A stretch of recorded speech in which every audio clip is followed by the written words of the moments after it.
So the big question is, who would win between these two sci-fi giants, the elite forces in either franchise? You have the Sardaukar from Dune and the Stormtroopers from Star Wars. Who would win? The Stormtroopers are, of course, equipped with blasters, and according to Obi-Wan, they are, second to none when it comes to accuracy.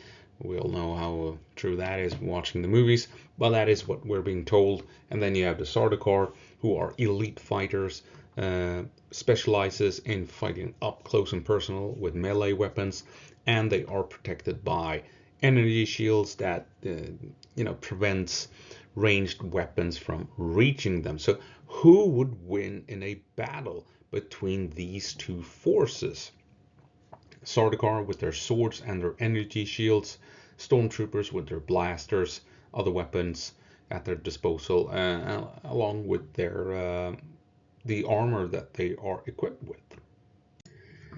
And the answer is, of course, that the Stormtroopers will win in the end. Sure, first engagement, maybe they will get their asses kicked, since they haven't figured out what to do with the energy shields yet. But in the end, Stormtroopers will win because they have flamethrowers, and flamethrowers will go through the shields. I mean, the shields allows slow-moving matter to move through, such as air and gas and what have you, so that you can breathe while having the shields.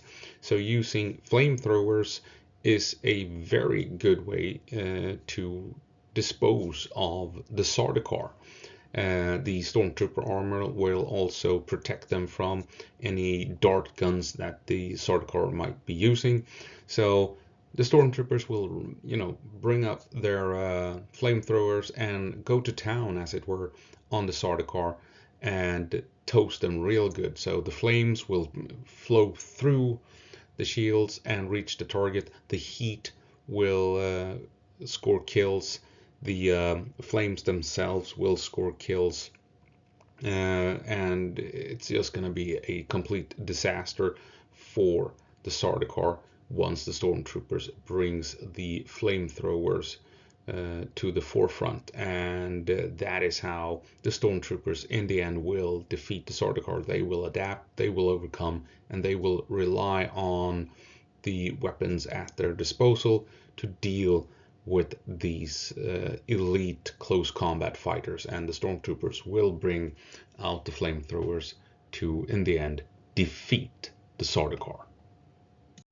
So this would be the end result. The Sardaukar would try and charge into melee with the Stormtroopers. The Stormtroopers would hose them down with their flamethrowers, and that would be the end of the battle. The Sardaukar would fall over, stumble to the ground, fully ablaze, being cooked alive, being burned alive, and the Stormtroopers would just keep hosing them down with the deadly fires, deadly flames. And that would be it. So yeah, the Sardaukar would lose a war with the Stormtroopers. They might win one or two battles, but as soon as the Stormtroopers catch on to what the shields are and how to defeat them, that would be it. And the Stormtroopers would wipe the floor with the Sardaukar.